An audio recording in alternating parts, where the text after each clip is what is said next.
Hey guys, this is Matt with MoPro Gaming here with another tip. So this is a quick tip. So what we're going to be doing is we're going to be finding a way to get more pass catchers on the field in your regular gun formations, or even in your single back formation. So let's just go to gun. Let's go gun doubles, right? Or let's go gun doubles. Yeah, let's go here. Gun doubles HP weak, right?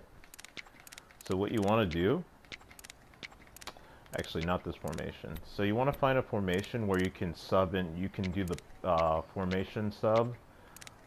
So right now I'm just clicking on the right stick and I'm switching the packages. So here in gun doubles we have HB sub, wide receiver flip, wide receiver 1 slot, wide receiver 2 slot, HB wide out, and fullback. So that's what we want. We want the fullback. So here, what we can do is we can go into our depth chart. So what we can do is we can sub in at fullback. Right now we've got a tight end, but let's say we want to put an even better tight end there. So we put Tyler Eifert there. Tight ends there. So what we're doing with this, right, is we are basically getting 5 very good pass catchers on the field without going into an empty formation. So usually if you wanted to get 5 really good pass catchers, you'd have to go into some kind of empty formation, right? Because typically running backs, even the best running backs in Madden, they don't have catching as good as a tight end. So here, or route runnings, right? So here we come out in doubles, right? Let's just go, I don't know, let's go just go 4 verticals. And then we'll just pick, we'll start with cover 4. Now I'll just play cover 3, just keep it simple, right? So here now we've got, so you come out, your opponent's gonna see you have 2 tight ends, 3 receivers, they're gonna think you're an empty, but then all of a sudden you come out in this formation, right? So at that fullback position, you might want to put, so if you have Madden, if you have Mutt, if you're in Mutt, maybe your fullback is a pretty good pass catcher, but like maybe you've got a second tight end who's pretty balanced, someone who can run routes, catch the ball, and can break a few tackles. So you know, Travis Kelce, Shannon Sharp. I don't know. Leave in the comments tight ends that you think are actually pretty good at after the catch. I guess maybe Jordan Reed. I don't know. I can't think of any other tight ends that really come to mind, but there's plenty of them, right? So I could audible to a draw play, right?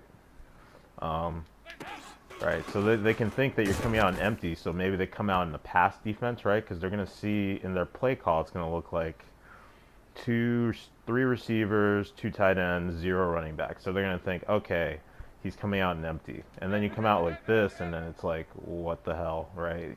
He's going to be a little bit confused, right? And the gun empty base formation does not allow you to sub in a fullback, so you're really kind of forced to play with that running back in the slot. Whereas, so gun empty base, right? You can audible from the gun doubles, right? So in the empty base, there's no way to get just a receiver, get a second tight end on the field without. Basically, they force you to have at least 1 running back on the field, but with this, I can now go into empty, and I can have 2 tight ends on the field. So I can come out in gun doubles with a fullback option, which really I just have my second tight end sub there, right? And then I can get basically my 5 best pass catchers on the field, right? Because tight ends usually have way better catching stats. They might not be as fast, but I mean, let's think of tight ends you could put there. You can have maybe a Jimmy Graham, maybe you can have, I don't know, George Kittle, who's actually really fast. He's fast enough to actually, you could just put him, or you know, Evan Ingram. They're fast enough that you can put them at running back and run the ball with them. You might not want to run it too much because they might fumble, but like you can run the ball with these guys, right? They're fast enough to run the ball with, but they're also, you know, their catching stats is they outweigh the running back. So here, we've got, you know, just as a play I like to run, right? So you've got, so maybe instead of, so usually what I like to do is I like to motion this guy and put him in the seam, right? That would be a running back. At that spot, it would be a running back. But here I've got like my basically my best receiving tight end. Um, but you can make it maybe your second tight end, who's more of like usually the number one tight end. You want to be a little bit more balanced because he's going to be on the field most of the time, so he should be able to block. He should be able to do a little bit of everything. Whereas your second tight end can usually be more of a receiving style tight end, so that's when you want to put him. That you want to put him at that fullback spot. Yeah. So basically, you want to basically do a formation sub. See there, I get a tight end, and I can just throw that seam route, right? Whereas if I didn't, so I'll just show you again, right? So if I had a running back, I would not be as comfortable throwing that seam route. Is basically what I'm trying to get at. So here, I can run that seam. Let me just show you. Right? Ah, see, if that's a running back, he's not even gonna be able to make that catch. So I've basically got, it's a unique way to get a better passing option on the field. So I still have the threat of the run. Like he can't just sell out for the pass. Like I could still run the ball.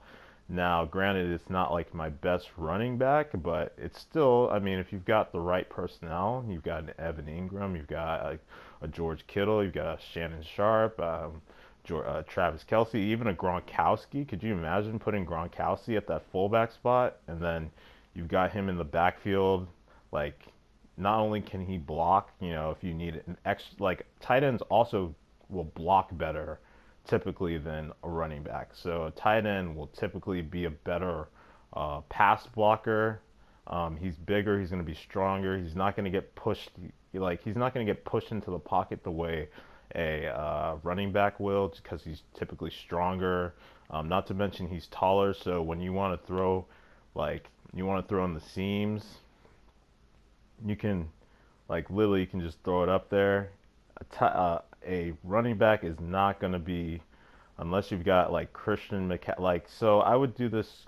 It depends on what your team is, what your team composition is. If you've got, you know, running backs who are like receiving style backs, then maybe you don't need this, right? Maybe you're comfortable with. But if you have a running back who's maybe more of a, I don't know, Ricky Williams. Everyone's got Ricky Williams.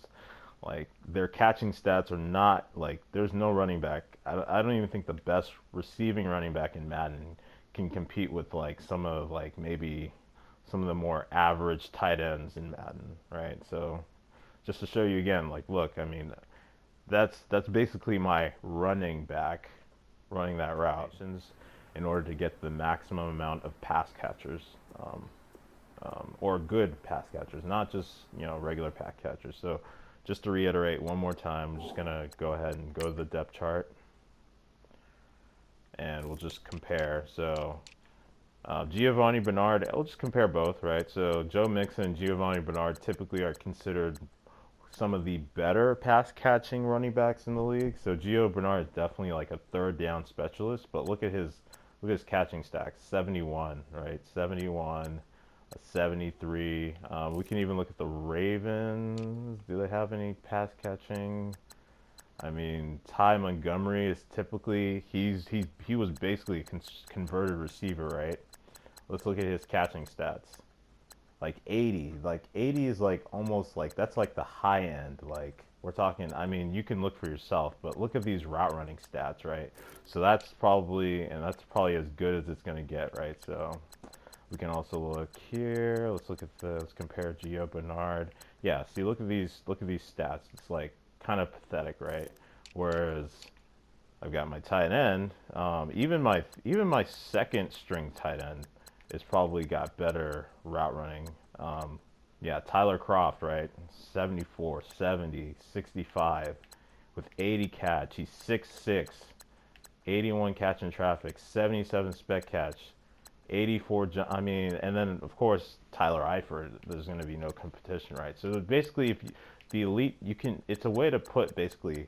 You can have 3 tight ends, 2 wide receivers, so you can kind of create some exotic personnel packages just with that formation package. So fullback, anytime. So one more time, just to reiterate. I think this video is running a little long, but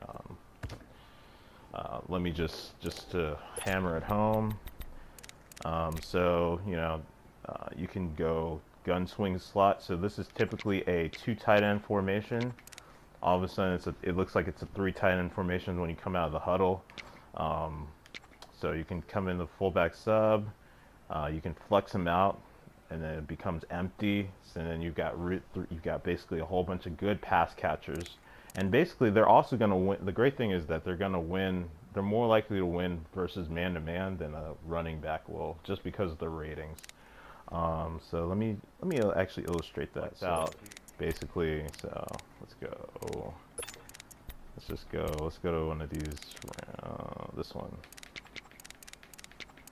No, not this. I'll try wide open. Let's go here just to illustrate the point. So HB FB sub, right? Let's go to this crossers play, right? And let's say they're gonna play, I don't know, cover 4 drop, right? So what you can do now is you can flex him out and you can run routes with him. So you can have him running a drag, you can have him run a slant. And if they play man defense, so I'll just play man defense real quick. So if you've got a really good tight end out there, right? Like maybe even decide this is going to be your scheme. Like this is the thing you're going to do. You're going to always run with the tight end out of the backfield, right? So when you flex him out, like this is their number 1 corner out on him. I'm just going to run a simple slant. I mean, I don't even know how you. There's really like no words for that, right? So not only when you flex in a formation like this, when you flex out the tight end,